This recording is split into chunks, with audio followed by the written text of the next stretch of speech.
بسم اللہ الرحمن الرحیم اللہم صلی علی محمد وعلی آل محمد وبارک وسلم عن عائشہ رضی اللہ تعالی عنہا اخبرت ان رسول اللہ صلی اللہ علیہ وسلم كان يدعو في الصلاة اللهم إني أعوذ بك من عذاب القبر وأعوذ بك من فتنة المسيح الدجال وأعوذ بك من فتنة المحيا وفتنة الممات اللهم إني أعوذ بك من المأثم والمغرم۔ رواہ البخاری۔ حضرت عائشہ رضی اللہ تعالیٰ عنہ بیان کرتے ہیں کہ نبی صلی اللہ علیہ وسلم اپنی نماز کے اندر یہ دعا کرتے تھے جب آپ صلی اللہ علیہ وسلم تشہد پڑھ رہے تھے، التحیات للہ والصلوات، دروشی پڑھ رہے تھے، تو سلام پھیرنے سے پہلے آپ صلی اللہ علیہ وسلم یہ دعا کرتے تھے، اللہم انی اعوذ بکا، اللہ میں تیری پناہ چاہتا ہوں، من عذاب القبر، عذاب قبر سے، واعوذ بکا من فتنة المسیح الدجال،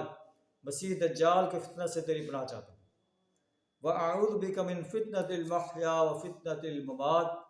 زندگی اور موت کے فتنہ سے تیری پناہ چاہتا ہوں،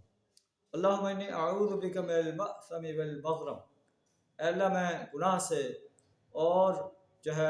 قرض سے تیری پناہ چاہتا ہوں کہ میں قرض کے بوجھ کے اندر نہ دب جاؤں۔ تو فقال قائل، آپ صلی اللہ علیہ وسلم کو کسی کہنے والے نے کہا،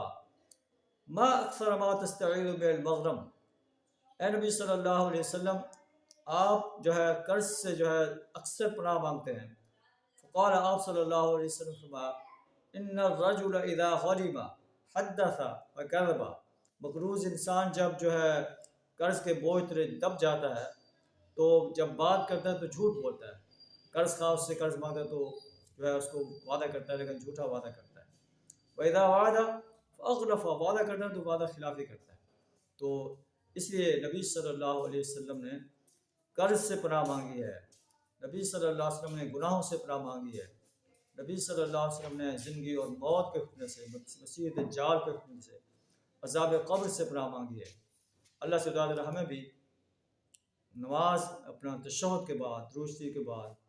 یہی دعا مانگنے کی توفیق عطا فرمائے، اور نبی صلی اللہ علیہ وسلم نے دیگر دعائیں بھی آپ سے منقول ہیں،